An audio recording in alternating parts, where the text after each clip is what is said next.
কুমড়ো দিয়ে কোনো নিরামিষ রেসিপি তৈরি করতে চাইলে কুমড়ো দিয়ে এই রেসিপিটা আপনি ট্রাই করে দেখতে পারেন। খেতে কিন্তু অসাধারণ হয়। আজকে আমি আপনাদের তৈরি করে দেখাবো কুমড়োর কোপ্তা কারি। এর জন্য আমি কুমড়ো নিয়েছি 1 ফালি। আর কুমড়োটার দেখুন আমি খোসাটাকে ছাড়িয়ে নিয়েছি।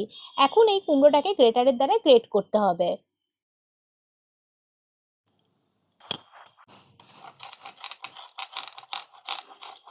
কুমড়োটাকে গ্রেট করে নিচ্ছি। দেখুন কেমন হয়েছে। কুমড়োটাকে সমস্ত আমি গ্রেট করে নিয়েছি। এখন আমি একটা বাটি নিয়ে নিলাম। এবার এই কুমড়োটা থেকে জলটাকে আমি নিকড়ে নিয়ে ওই বাটিটাতে তুলে রাখবো। দেখুন জলটাকে আমি নিগড়ে কুমড়োটাকে আমি এই বাটির মধ্যে নিয়েছি। এখন একটা বাটিতে আমি সম পরিমাণ ছোলার ডাল আর মটর ডাল বেটে রেখেছি। এখানে 50 গ্রাম ছোলার ডাল আর 50 গ্রাম মটর ডালকে আমি ভিজিয়ে রেখেছিলাম, সেটাকে আমি বেটে রেখেছি। 2 টেবিল চামচ আমি এর মধ্যে প্রথমে আমি ডাল বাটা দিলাম। আগে দেখি বাইন্ডিংটা আসে কিনা, না তো পরে যদি লাগে আরো ডাল বাটা মেশাবো।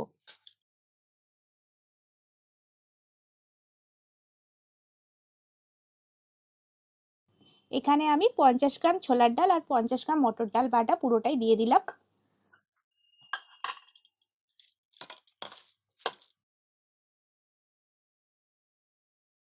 দিচ্ছি স্বাদ মতো লবণ, অল্প একটুখানি জিরের গুঁড়ো দিয়ে দিলাম, হাফ টিস্পুনেরও একটু কম লঙ্কার গুঁড়ো দিয়ে দিচ্ছি, সামান্য দিচ্ছি একটুখানি হলুদের গুঁড়ো, হাফ টিস্পুনের একটু কম দিয়ে দিচ্ছি চিনি, আর হাফ টিস্পুনের অল্প একটু কম দিচ্ছি আদা বাটা। সমস্ত কিছু এর মধ্যে ভালো করে মিশিয়ে নিচ্ছি, ভালো করে মাখছি। এইগুলো দিয়ে আমি একটা থালা নিয়ে নিলাম। এইবার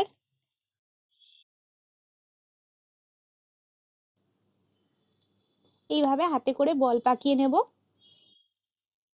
দেখুন বন্ধুরা, সমস্ত কোপ্তাগুলো আমার তৈরি করা হয়ে গেছে। এখন আমি কোপ্তাগুলোকে প্রথমে ভেজে নেব।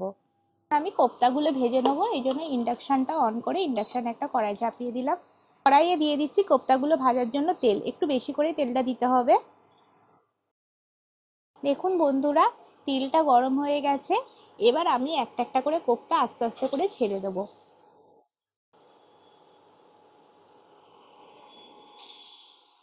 ইন্ডাকশানের পাওয়ারটা আমি এখন মিডিয়াম করে দেবো।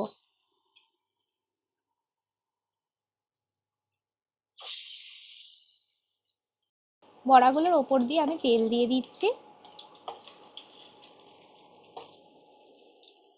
আমি দুটো ব্যাচে কোপ্তাগুলো ভেজে নেব। রান্নাটা ভালো লাগলে একটা লাইক করে দেবেন আর প্রচুর প্রচুর বন্ধু বান্ধবের সাথে শেয়ার করবেন। দেখুন কোপ্তাগুলোর একটা পিঠ ভাজা হয়ে গেছে। কোপ্তাগুলোকে আমি উল্টে উল্টে দেব। দেখুন সমস্ত কোপ্তাগুলোকে আমি উল্টে দিয়েছি। এটা কিন্তু আস্তে আস্তে একটু উল্টে নিতে হবে, কারণ সমস্ত কোপ্তাগুলো নয়তো কিন্তু ভেঙে যাওয়ার চান্স আছে। দেখুন বন্ধুরা, কোপ্তাগুলো ভাজা হয়ে গেছে। এবার আমি একটা বাটির মধ্যে কোপ্তাগুলোকে তুলে রাখবো। একটু তেল ঝরিয়ে তুলে রাখতে হবে। বাকি যে কোপ্তাগুলো আছে সেগুলোও আমি এরকমভাবেই ভেজে নেব। সমস্ত কুমড়োর কোপ্তাগুলো আমি ভেজে নিয়েছি। এখন আমি এটা দিয়ে কারি তৈরি করে নেব। এই তেল থেকে অল্প একটু তেল নিলাম। ইন্ডাকশানের পাওয়ারটা এখনো কম আছে। আর এখন আমি এতে প্রথমে ফোড়ন দিয়ে দেবো। 2টো ছোট এলাচ, 2টো লবঙ্গ আর একটা দারচিনির স্টিক। ফোড়নটাকে আমি কয়েক সেকেন্ড আগে ভেজে নেব। তেলটা যাতে না ছেটে এর জন্য আমি একটুখানি নুন দিয়ে দিলাম। এর মধ্যে দিচ্ছি হাফ টিস্পুন আদা বাটা। আদা বাটাটা ভালো করে ভাজবো। এখানে হাফ টিস্পুন জিরের গুঁড়ো আছে, সেটা আমি দিয়ে দিচ্ছি। হাফ টিস্পুন লঙ্কার গুঁড়ো আছে, দিয়ে দিলাম। স্বাদ মতো লবণ দিয়ে দেব। 1 টিস্পুন দিয়ে দেব চিনি। হাফ টিস্পুনের একটু কম দিয়ে দিচ্ছি হলুদ গুঁড়ো। সমস্ত কিছু দিয়ে কষছি।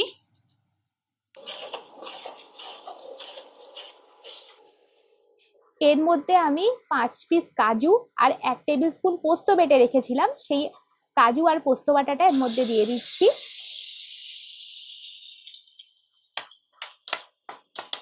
কুমড়োর থেকে যে জলটা বেরিয়েছিল সেই জলটা দিয়ে আমি কষবো।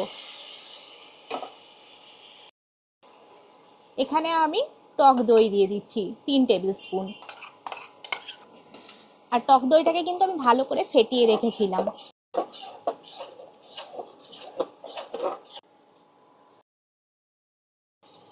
এখন আমি ইন্ডাকশনের পাওয়ারটা বাড়িয়ে দিচ্ছি, ভালো করে কষছি। আপনি যদি এখনো পর্যন্ত আমার চ্যানেলটাকে সাবস্ক্রাইব করে না থাকেন, এরকম নতুন নতুন রান্নার রেসিপি পাওয়ার জন্য চ্যানেলটাকে সাবস্ক্রাইব করে নেবেন। মশলাটা কষা হয়ে গেছে বন্ধুরা, মশলাটা থেকে তেল ছাড়ছে। এখন আমি এর মধ্যেই দিয়ে দিচ্ছি মশলা ধোয়া জলটা।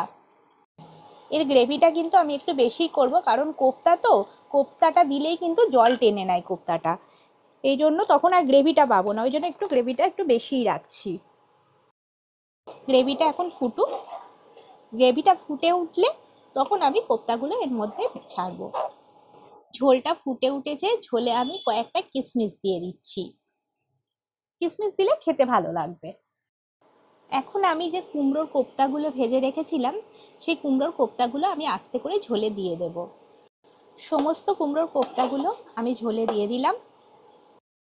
এখন আমি এতে দিয়ে দিচ্ছি 1/2 টিস্পুন গরম মশলার গুঁড়ো।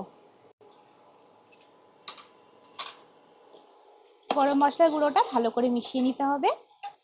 আর সব শেষে এর মধ্যে দিয়ে দেবো 1 টিস্পুন ঘি। ব্যাস তৈরি হয়ে গেল কুমড়োর কোপ্তা কারি। আমি জাস্ট এটা আর 2 মিনিট মতো ফুটিয়ে নামিয়ে নেব।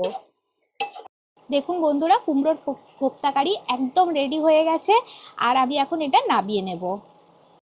দেখুন বন্ধুরা, কুমড়োর কোপ্তা কারি কেমন হয়েছে আমি পরিবেশন করে দেখাচ্ছি। খুব শীঘ্রই ফিরে আসবো নতুন একটা রেসিপির ভিডিও নিয়ে। নমস্কার।